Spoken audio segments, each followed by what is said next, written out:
investigación relacionada con la gestión y el contexto de la red de museos de Antioquia, que ha sido una de las experiencias pioneras en el país en generar la estructura organizativa que hoy los museos de la nación tienen. En Colombia se ha creado desde el año 2013 a través del Ministerio de Cultura una resolución que cambia, digamos, la forma de ver los museos, y la propuesta es que todos los museos trabajen en red y se crea una estructura organizacional de los museos en Colombia. Esa estructura reconoce muchas de las entidades que tradicionalmente tenían y manejaban colecciones, las reconoce como entidades en las que necesariamente el Estado y los ciudadanos debemos poner la atención por asuntos de la protección y el cuidado del patrimonio cultural, además de por asuntos educativos. En Colombia, digamos que uno de los censos que se maneja a través del Sistema Nacional de Museos Colombianos, que lo maneja el Programa de Fortalecimiento a Museos del Ministerio de Cultura, para el 2013 se tenía un reporte de 200 museos en todo el territorio nacional. De esos 200 museos, se reportaban 39 museos en el departamento de Antioquia, el departamento con más museos de todo el país, incluso por encima de Bogotá, y de Bogotá y Cundinamarca juntos. Pero en realidad los museos que reporta el Ministerio de Cultura son únicamente los museos que se registran ante el Sistema de Información de Museos Colombianos y que tienen una validación de los datos. Ahora la cifra debe ser superior.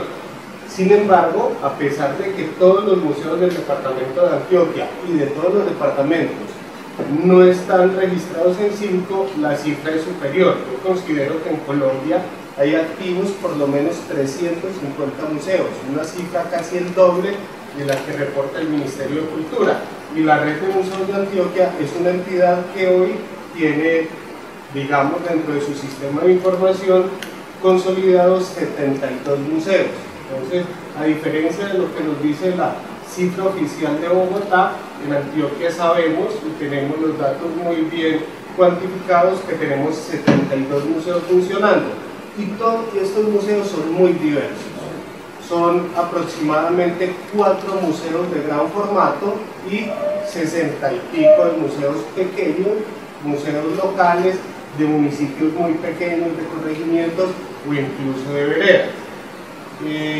Antioquia es un departamento grande, tiene 9 subregiones, casi todas las subregiones tienen museos activos. Actualmente la única región que no tiene museos activos es la costa antioqueña, la región de Urabá, que tenía unos museos muy importantes en el tema de arqueología. En los años 80 hubo una gran cantidad de guaquería en San Juan de Urabá, de allá quedó una colección muy buena de piezas cerámicas. El oro quedó en el Museo del Oro parte, pero salió al tráfico ilícito, y de esas fluctúa entre 70 y 75 instituciones, siempre hay unas en proceso de creación, unas 50 instituciones museísticas en 35 municipios del departamento y 24 museos en el área metropolitana. Claramente los museos grandes de Antioquia son el Museo de Antioquia, que tiene una antigüedad similar al Museo Arqueológico Nacional de España, que es un museo creado por Francisco Antonio Sea con el asunto de vamos a partir la historia entre antes de España, después de España, y cuando empiezan los procesos de independencia de las provincias.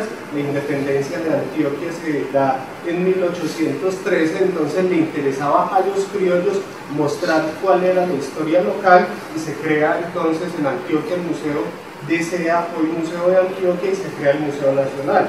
Son museos que a día de hoy tienen casi 200 años de haber sido creados, colecciones que tenían el propósito, tenían la idea de resaltar las particularidades de Colombia como Estado-Nación en contraposición al colonialismo, en decir nosotros tenemos una propia historia, no solo lo que viene de España, y digamos que ese es el primer museo del departamento. El Museo de Arte Moderno, la Casa Museo Pedro Nel Gómez, el Parque Explora, que también se tiene como museo, que tal vez es el que más público está moviendo en este momento por los sistemas de montaje, por las colecciones que tiene colecciones vivas, presenta colecciones internacionales, unas propuestas muy interesantes, pero más allá de esos 4 museos metropolitanos, los 70 museos restantes del departamento somos museos muy pequeñitos. Juliana me presenta pues como funcionario público del departamento de Antioquia. Hace un mes algo renuncié, estoy trabajando por fuera y estoy dedicado a un asunto en el que me dediqué, llevo digamos 16 años dedicado a eso, y es que soy gestor de la Sala Arqueológica Sonsón, un pequeñito, muy pequeño museo ubicado en un municipio del sur del departamento de Antioquia. En esta red de museos de Antioquia se destacan muchos museos históricos, algunos arqueológicos, museos de arte religioso, cementerios museo y los grandes formatos. Para entender un poco qué son esos 70 y pico museos de Antioquia, pues les voy a contar inicialmente la experiencia de cómo y por qué se creó la Sala Arqueológica Sonsón, que coincide, digamos, con la historia de muchos de los museos del departamento y de dónde salen tantos museos en una región específica. Y resulta que en cada municipio de Antioquia hay un loco, hay alguien que bota corriente con el tema de la arqueología, de la historia, de las antigüedades, y esas iniciativas se han ido consolidando desde los años 50 hasta ahora. Cada día en Antioquia sale un loco con un museo nuevo.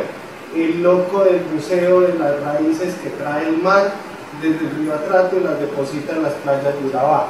El de las vírgenes, hay museos de Cristos, hay museos de monedas, hay museos de cualquier cantidad de cosas, y eso ha sido una dinámica muy interesante.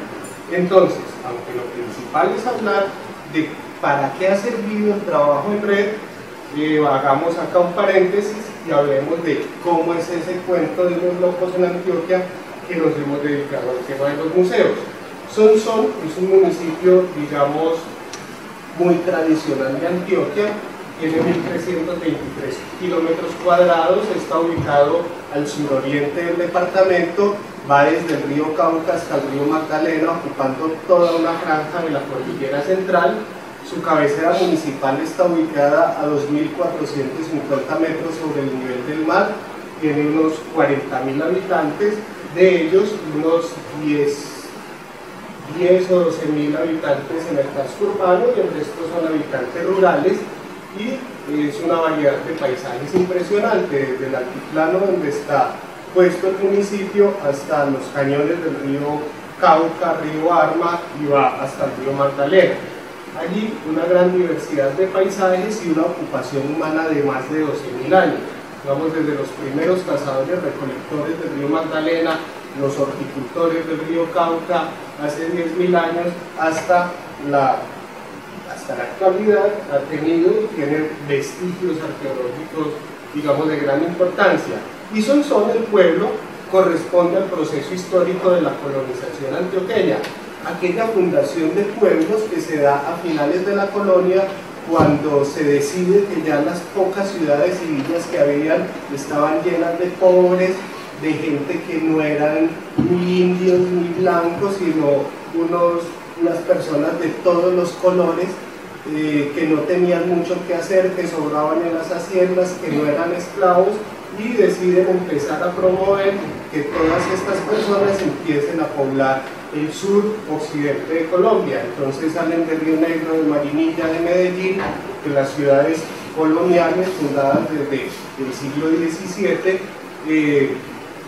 grupos de personas a poblar pueblos. Uno de los primeros pueblos que se funda es Sonsón, y esa es, digamos, que lo que soporta la identidad paisa.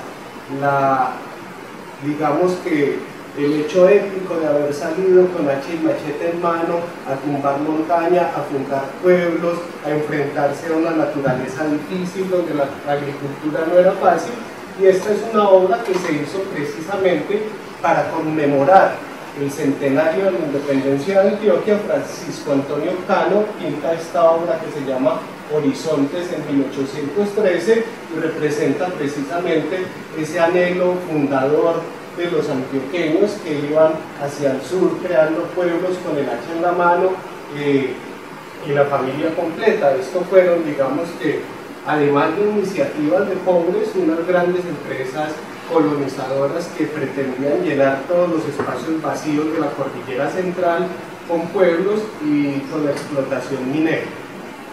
Eso ha generado, digamos, lo que es la cultura paisa. En Antioquia, además de los paisas, que es un núcleo muy importante, pues también hay costeños, hay caucanos, hay gente, hay pescadores del río Magdalena, pero Antioquia en sí misma siempre se ha reconocido como paisa. Siempre, o hasta hace muy poco, negaba que Antioquia tuviera otras culturas o tuviera otras identidades, y las élites antioqueñas desde el siglo XIX empezaron a crear ese mito de lo paisa, de lo berracos, de lo fácil que conseguían plata, de que se le medían a lo que fuera, digamos, como todo ese mito de los paisas, en contraposición con la identidad bogotana, costeña, o digamos de esas otras élites regionales que iban surgiendo en el país.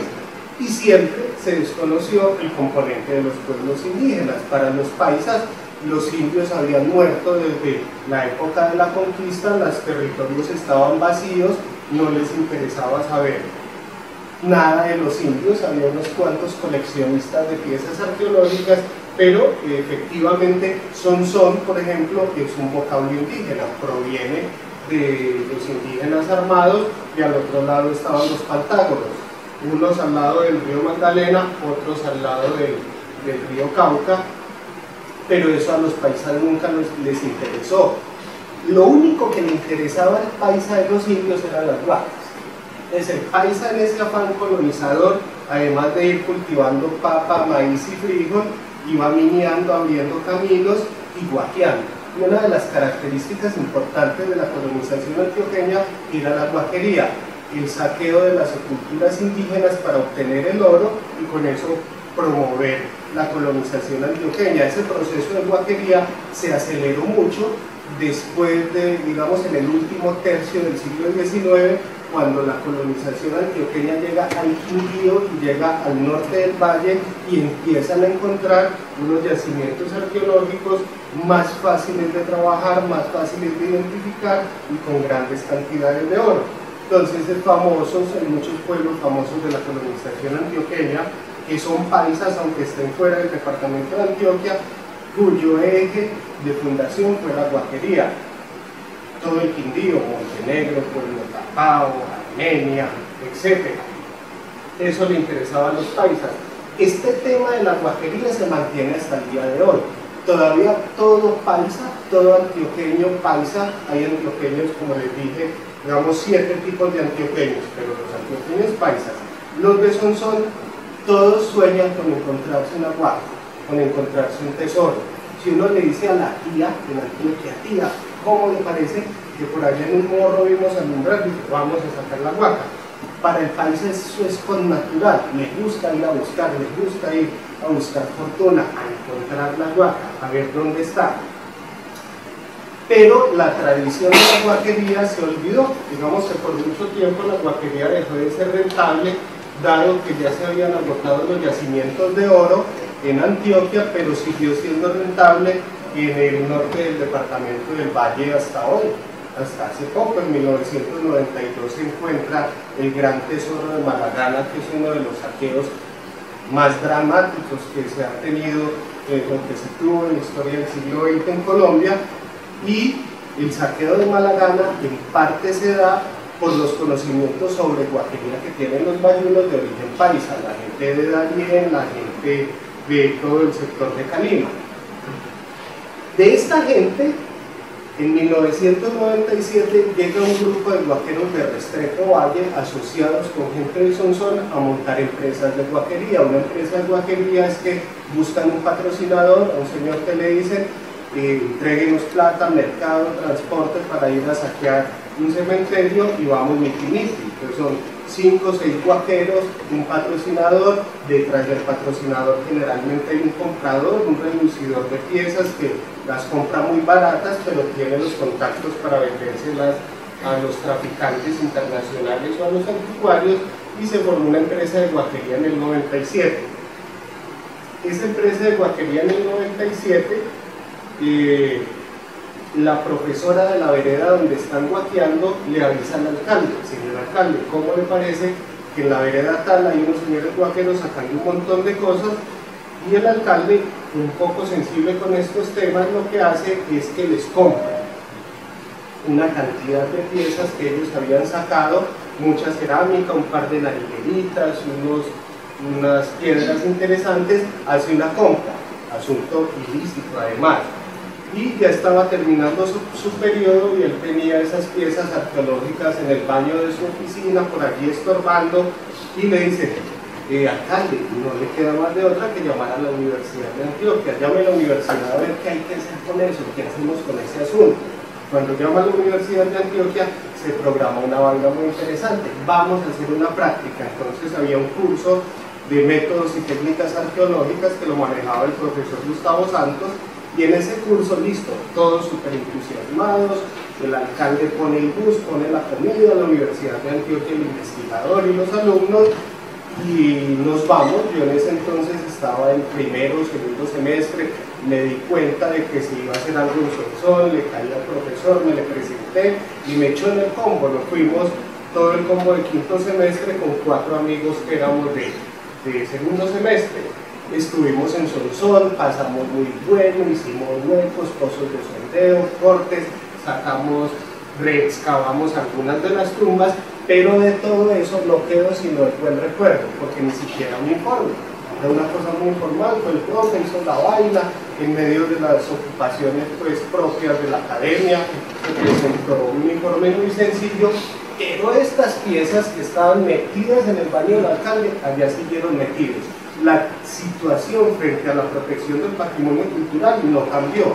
Ahora bien, de todo ese grupo, solo había una persona que era de Sonsón, que era del municipio. Los otros se fueron, ganaron su materia, ganaron su semestre y no volvieron a aparecer por ningún lado. Entonces ya empezamos los agentes locales, los pelados que éramos encarregados con eso, y entre las personas que les gustaba buscar huacas en el pueblo era mi papá, que a su vez era bisnieto de colonos antioqueños, que fueron mineros, que fueron huaqueros, y en parte yo desde niño crecí viendo cómo era ese asunto de buscar un tesoro, de buscar una huaca, y me gustó la vaina de la arqueología, y por eso me metí a estudiar antropología. Y yo dije: no, acá en serio hay que hacer algo. Entonces me junté con una serie de amigos encarregados con el tema, y dijimos: pues hagamos un museo, digámosle a la alcaldía que nos entregue esas piezas y hagamos un museo. Además sabíamos cuáles eran los huaqueros, cuáles eran los campesinos, en qué veredas habían cementerios indígenas, y podíamos empezar a juntar voluntades para crear el museo. Entonces, en 1997 cambió la administración municipal y entró una alcaldesa nueva que hace, digamos, como uno de sus eventos de lanzamiento de la alcaldía, un foro, que era lo que quería Sonsón, que se esperaba para el futuro del municipio, y nosotros pedimos allá un espacio de 5 minutos y alzamos la mano y echamos la cantareta del patrimonio cultural y toda esa vaina, y vimos que eso era muy importante. Y bueno, nos empezaron a parar un poquito de bolas. Eso nunca había sido importante para Sonsón, que tiene una gran tradición en la gestión cultural. Tiene un museo desde 1956 dedicado a los paisas, tiene un museo de arte religioso dedicado al catolicismo, tenía una casa de la cultura, una de las más antiguas del departamento, de las de más trayectoria, pero ese tema indígena nunca había aparecido. Además, era un tema que chocaba con los discursos identitarios propios del pueblo. Allá siempre decían: no, es que acá somos muy blancos, descendientes de españoles, de apellidos Villegas, Botero y no sé qué, y allá, por ejemplo, los historiadores locales lo que más hacen son genealogías, y todo sonsoneño sabe, yo no, de qué español desciende, del señor Felipe Villegas y Córdoba, que vino de tal pueblo de España en tal año, y eso era un gran orgullo. Y ahora les estamos diciendo, uno, que la historia que ellos siempre han relatado sobre el origen de la palabra Sonsón, que decían, cuando llegaron al Capilo, que es el cerro tutelar del pueblo, los colonos dijeron, estos sí son los valles que buscamos. Eso es mentira. Sonsón es un pueblo indígena. Tengo un documento colonial donde hablan del pueblo de indios de Sonsón. 2. No todos son blancos, también hay indios. También hay negros. Miren los censos de Sonsón donde aparecen los indios y donde aparecen los negros. Entonces eso le ponía un poco de los pelos de punta a los historiadores locales, a la gente del museo local, que eran señoritas de esas de los años 60, cuando la cultura no era algo importante dentro del escenario local. Entonces los políticos decían, nos encargamos de la carretera, de la plaza, de las obras públicas, y las señoritas cultas de la cultura. Eso todavía está muy claro en Colombia. Que las ministras de cultura sean ministras y no ministros, que la directora del Museo Nacional siempre haya sido una señora de esas bogotanas, de rancio abolengo, eso todavía es así.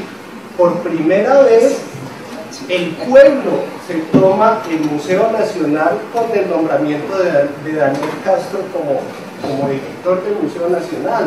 De resto, como en Bogotá, en Sonsón, la cultura, el museo, la Casa de la Cultura era cosa de las señoritas pelimoradas, de abolengo, de plata, que no tienen que trabajar, que se dedican a la cultura. Además la cultura no se paga, eso es porque les gusta, y para eso trabajan los esposos. Entonces, por ejemplo, la directora de la Casa de la Cultura del Museo de Sonsón nunca cobró el peso.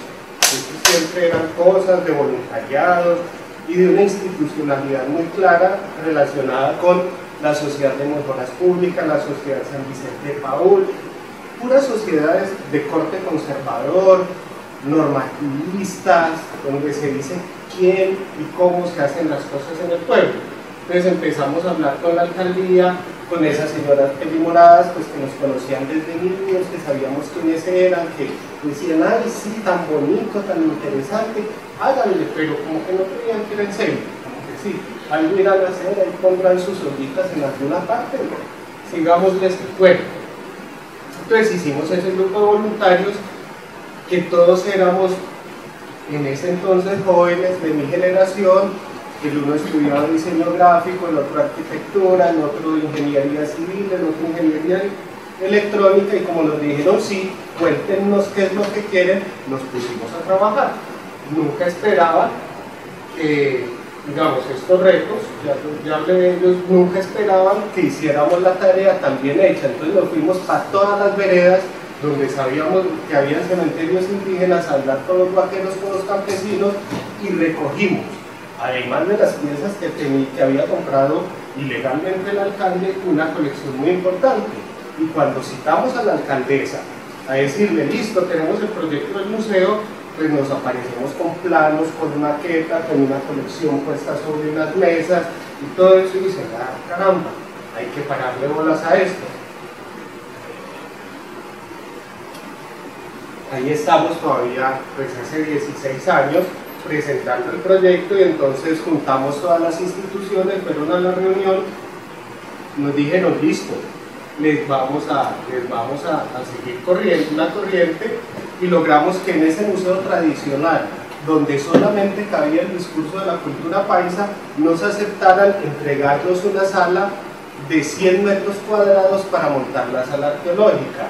Entonces estamos hablando de una experiencia que ya ha logrado asuntos interesantes. Ahorita hablamos de la renovación, pero miren la proporción, comparado por ejemplo con el Museo Nacional Arqueológico de España, 10.000 metros cuadrados de exposición, 100 metros cuadrados de exposición.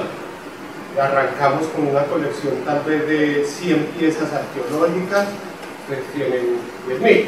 Pero el asunto frente a tocar la identidad local, a tocar temas de patrimonio, a pensar en otra perspectiva desde una localidad, desde una comunidad, sí fue muy interesante.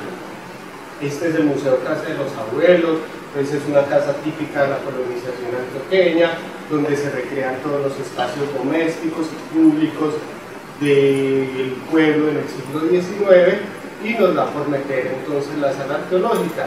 Inicialmente, digamos que hicimos una distribución de las piezas que teníamos, montamos un guión muy sencillo, dividimos la sala en dos, hicimos la réplica de una tumba prehispánica, no sabíamos mucho sobre los desarrollos sociales prehispánicos de la región, pero intuitivamente organizamos las piezas cronológicamente desde piezas precerámicas que teníamos tal vez un par de lascas hasta piezas evidentemente coloniales, y salimos con una sala de 7 vitrinas. Hicimos diseño gráfico de unos paneles casi que en colores primarios muy básicos, con una fotito, con una cosa y la otra, y la alcaldesa dice, listo, la Sociedad de Mejoras Públicas, que eran archienemigos, son los grupos políticos que siempre se han movido allá, dijo, listo, yo pongo la sala y la alcaldía pone el montaje. El montaje fue que nos dijeron, van a tal ferretería y saquen todo lo que necesiten, y yo les pongo un empleado, unos trabajadores para que desarrollen la idea.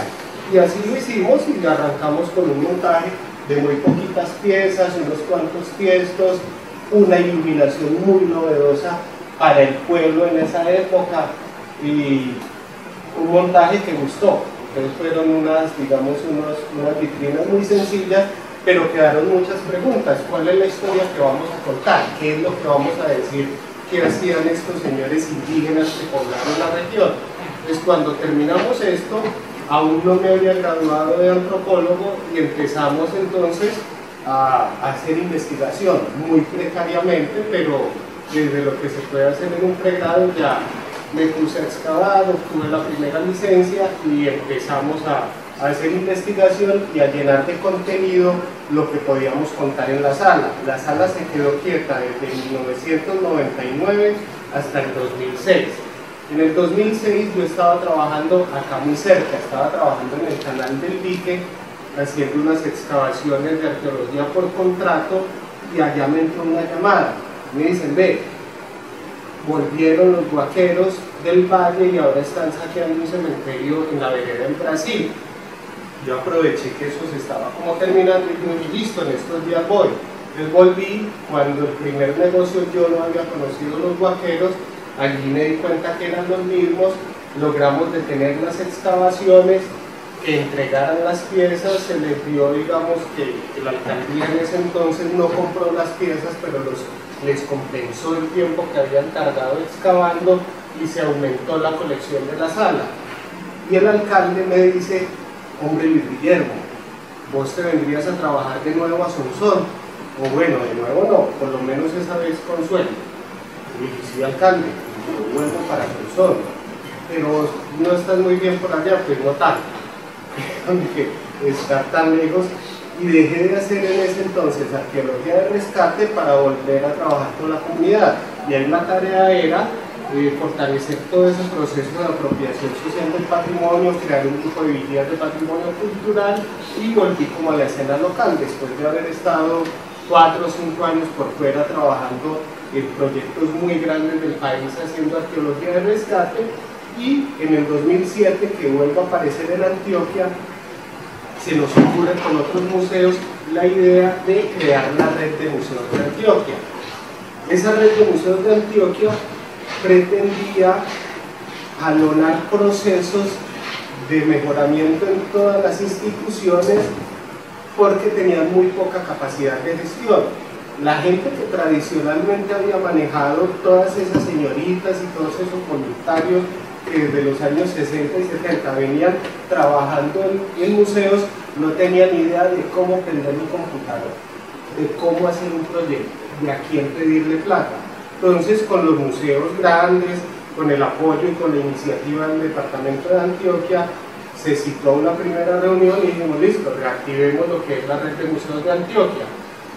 En Antioquia hubo un apogeo de museos desde los años 60, se hizo una mesa de museos en los años 80, allá la sede de esa mesa de museos fue en Sonsón.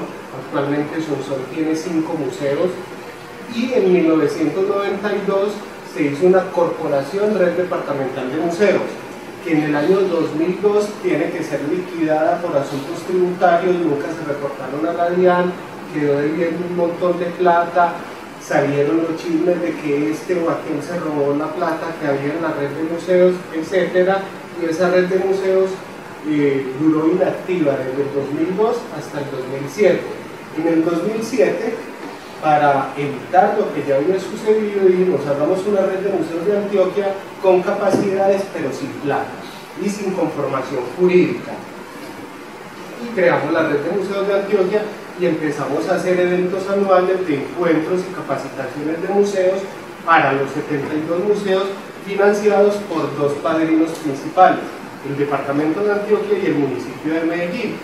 Y desde el 2007 hasta el 2011, digamos que básicamente se invertían en la red de museos unos entre 20 y 60 millones de pesos, pagando lo que valía el encuentro, pero no más, hasta allí estaba la vaina. ¿Y por qué una red? Se pretendía articular las organizaciones, generar comunicación, espacios de intercambio, vínculos de confianza, buscar objetivos comunes y que la construcción de la red fuera horizontal, que todos estuviéramos al mismo nivel y que en la mesa tuviera el mismo peso la opinión de la señora directora del Museo de Antioquia o de la señora directora del Museo de Montecristo, en el Santuario, un humorista donde están todos los trofeos y todas las cosas que él se ganaba. La red de museos de Antioquia es una red social institucional sin personería jurídica, sin ánimo de lucro, integrada por los museos del departamento y busca, ya les mencioné algo de los objetivos, establecer relaciones, compartir información, gestionar cooperación y alianzas, buscar representación y visibilidad, esto es muy importante, lograr la interlocución con sectores públicos y privados, locales, regionales, nacionales e internacionales. Tiene una visión muy larga y se empezó a trabajar. Se hicieron muchos encuentros departamentales de museos, en el penúltimo estuvo Juliana, acompañándonos en el Magdalena Medio, hablando sobre museos comunitarios. La red ha funcionado, se ha celebrado el Día Internacional de los Museos, con altibajos, pero digamos que cada museo se siente parte de la red, excepto uno de los grandes, pero en el 2012 hay un cambio importante.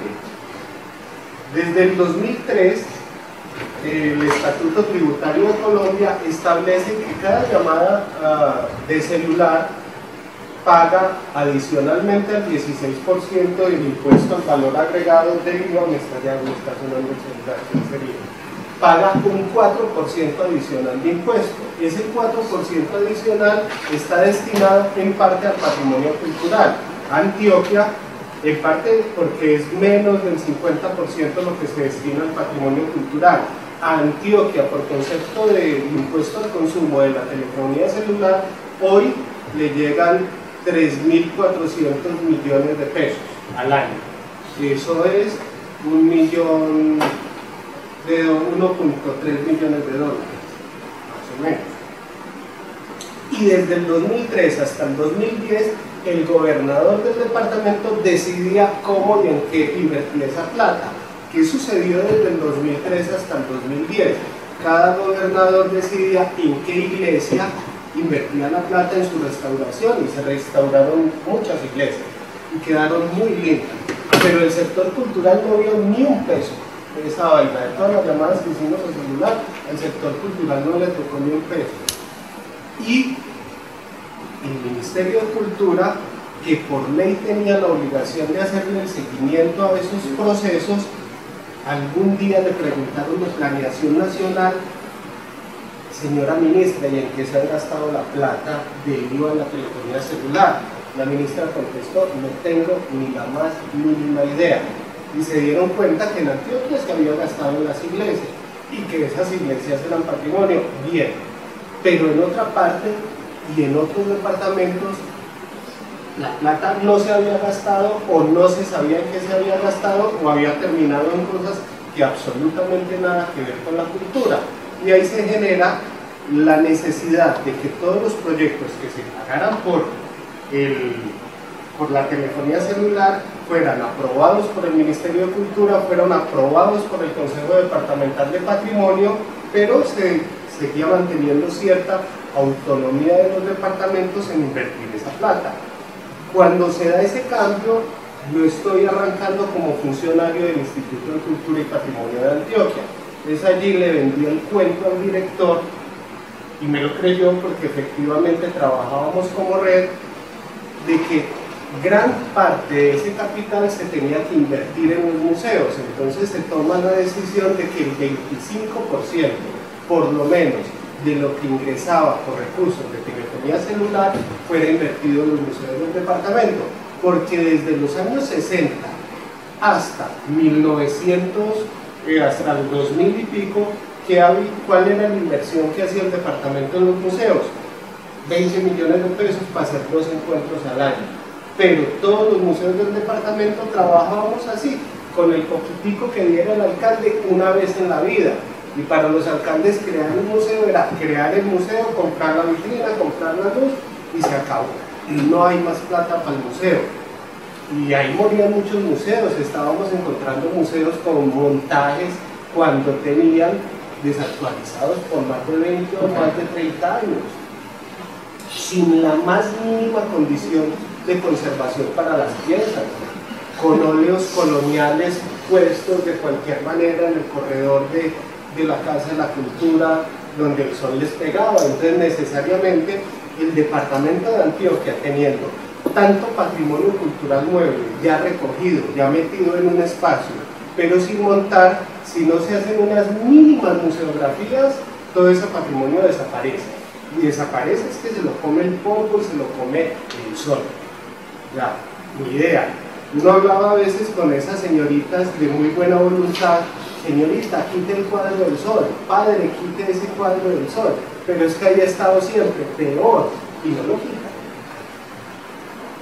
Entonces decidimos desde el departamento de Antioquia que se hacía una convocatoria pública y que dentro de la convocatoria pública las dos principales líneas de inversión tenían que ver con los museos y la apropiación social del patrimonio cultural, que por lo menos la mitad de la plata se iba a gastar en proyectos de museos comunitarios y en proyectos donde la gente se apropie positivamente de su patrimonio, lo difunda y lo conozca.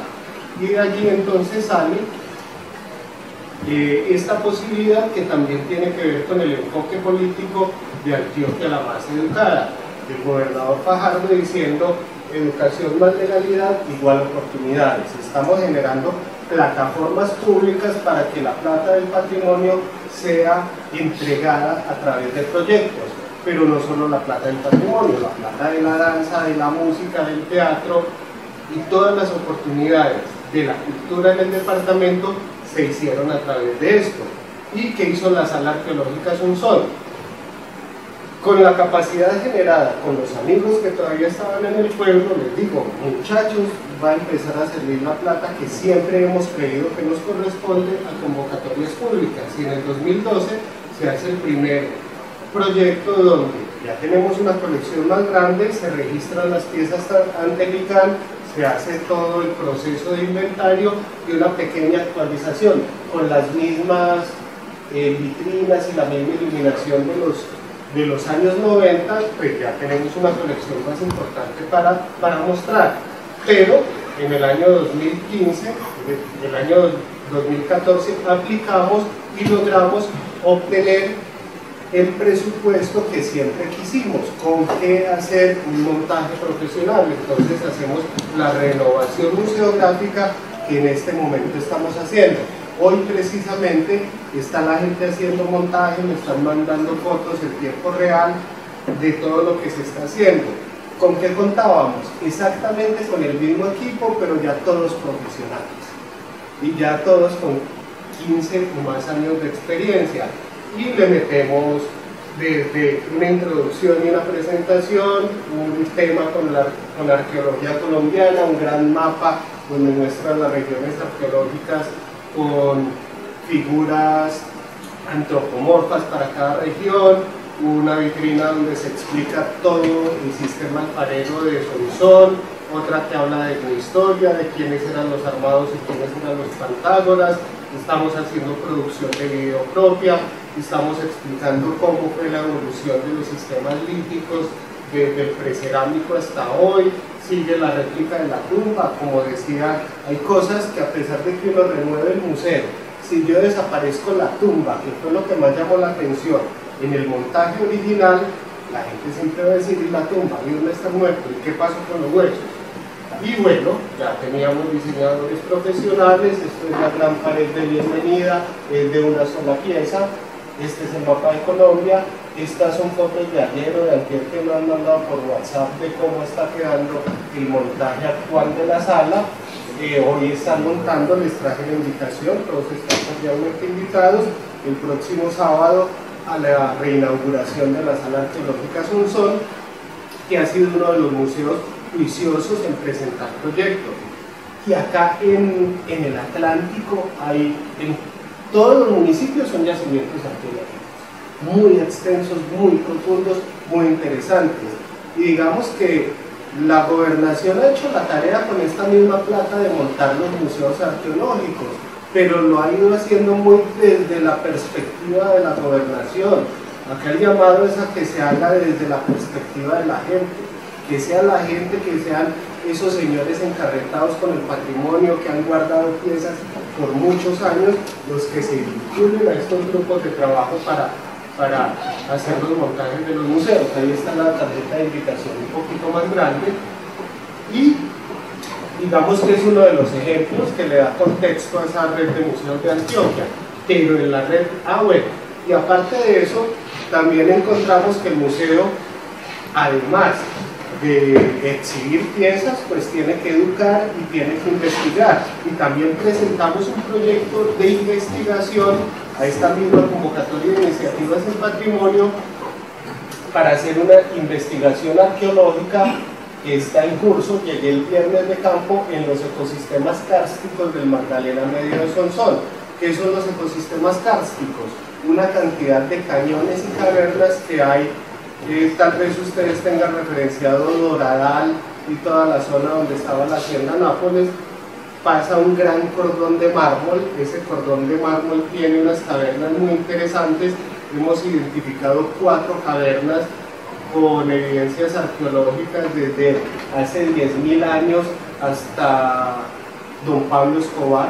Es la última ocupación que tiene la caverna, eran utilizadas por ese señor para tener sus cocinas y sus vainas ilícitas, pero son unos paquetitos muy finos. Por ejemplo, uno empieza a excavar una caverna y lo primero que saca es la quema de Pablo Escobar. Llegó e incendió toda la caverna porque eran llenas de depósitos de semillas que dejan los guácharos, las aves que viven allí. Entonces eso crea unos panes de carbón que sellan la caverna. Después de Pablo Escobar, la inundación, después la última quema de los indios, después la otra inundación, luego la quema de los tardíos, la quema de los medios, la quema de los tempranos, hasta que abajo ya están los raspadores laterales, las puntas de proyectil, una vaina que en 25 centímetros de profundidad estamos encontrando 12.000 años de historia. Esta caverna de la gruta fue impactada drásticamente por la minería. Esa quebrada que pasa por allí se llama la iglesia. Los primeros colonos se dieron cuenta de qué era, pero esa memoria se perdió. Era parte de una cueva que tenía una grieta en el techo, entra por el techo la luz y allí se paraba un chamán a hacer oficios religiosos y todas las paredes están llenas de petroglifos. Estos son los lienzos donde están esos petroglifos. Nadie nos había hablado de ellos.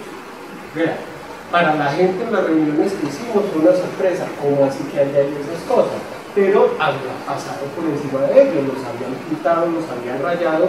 Estos son petroglifos del periodo temprano, tienen unos 2.000 a 2.500 años de antigüedad, unas tallas muy superficiales, muy bellas, y representan chamanes en posiciones rituales, con 2 copas de bebidas sagradas y sentadas dentro de su lujo, dentro de su silla ritual.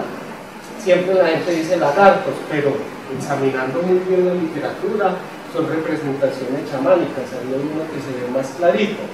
Hay que saber poner la luz de cierta manera con la linterna para que esto se vea, pero digamos, ni los guías turísticos, ni los mineros, ni nadie se había dado cuenta de esto. En Sonsón, el corredor de mármol tiene unos 7 kilómetros de longitud, pero en Antioquia ese corredor de mármol tiene aproximadamente 150 kilómetros de longitud. Actualmente la empresa Argos tiene 2 plantas de extracción de cemento allá. Van a empezar a construir una planta de cemento de la empresa Corona que va a generar al año 1.375 millones de toneladas de cemento. Y nunca a esta vaina se le han hecho estudios arqueológicos. Y allá están las empresas mineras comiéndose el patrimonio cultural de una forma impresionante. Entonces la idea del museo es decir, ustedes no se pueden comer todo, cómanse lo que se pueden comer y lo otro hay que dejarlo quieto. La autoridad ambiental siempre ha dejado eso que pase. Van los arqueólogos, con todo el respeto de muchos de mis colegas, y hacen unos modelos donde dicen, vamos a determinar cuál es el potencial arqueológico de la región. La determinación del potencial arqueológico se mide por el tipo de suelo y la pendiente. ¿Cómo les parece que eso no tiene suelo? Y la pendiente es del 100%. Entonces, el potencial arqueológico del corredor kárstico es 0. Entonces lo descartan y el alcalde dice, ay, sí, muy bien, acá no hay nada, métanme la dinamita a esa vaina. Uno está entre la caverna y eso es pum, pum, pum. Suena la dinamita todo el día y cada vez los mineros llegando allá.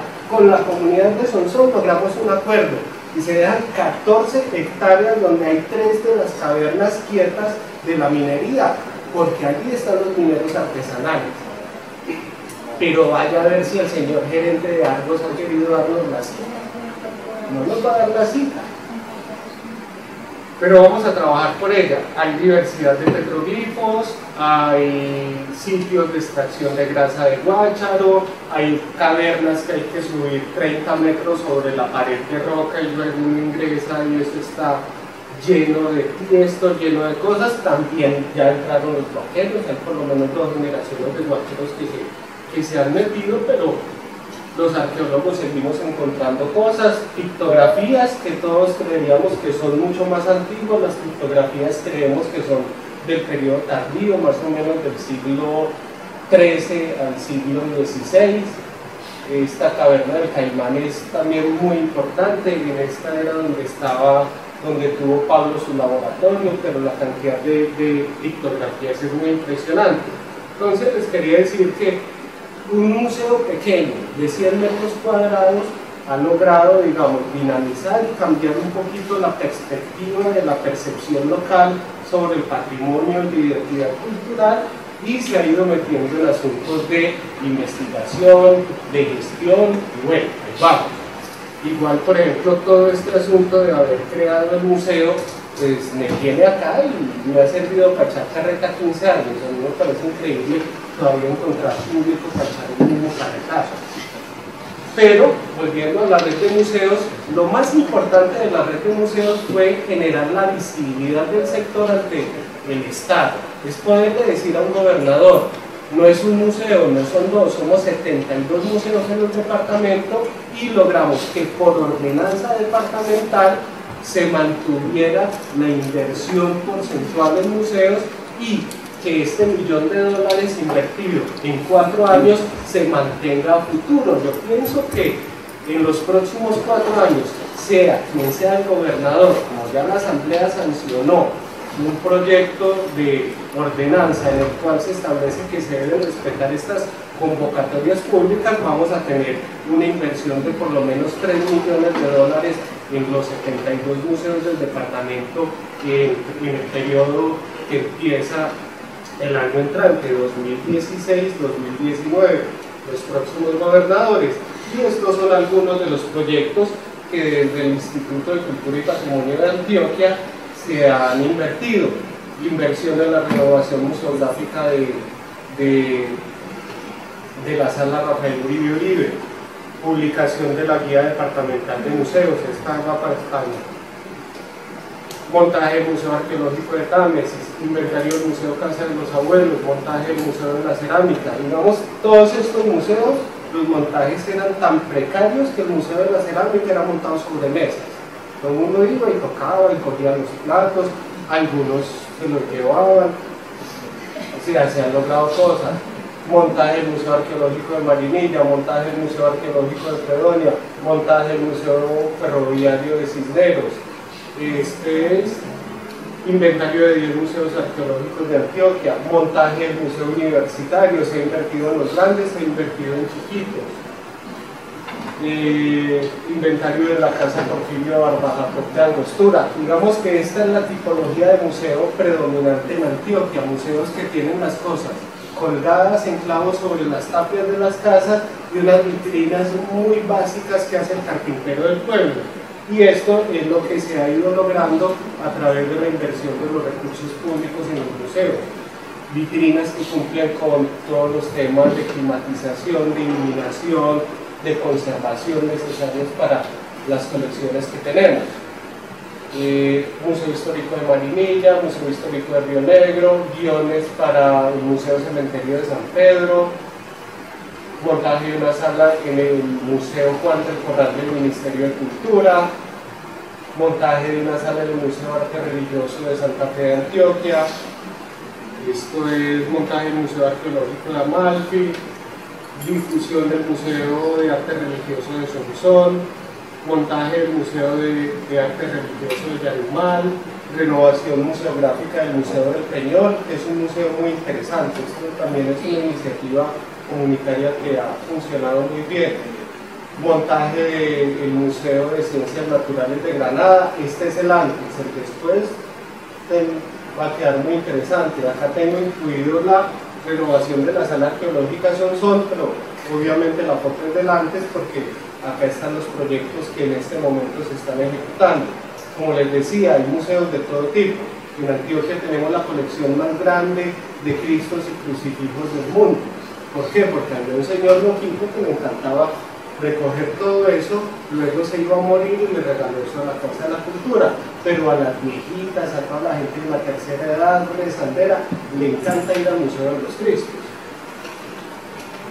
Esto es el Museo Histórico de Pueblo Rico, los guiones para el Museo de la No Violencia, que me parece una iniciativa muy bella que tienen en el municipio de Caicedo. Esto es guión para la colección de Ciencias Naturales del Museo de la Universidad de Antioquia, todos los guiones para el Museo de Jericó, que también tiene un loco detrás de él, un loco muy importante que fue por muchos años director del Museo Universitario, y luego jubilado se fue a vivir al pueblo y tiene este museo funcionando muy bien.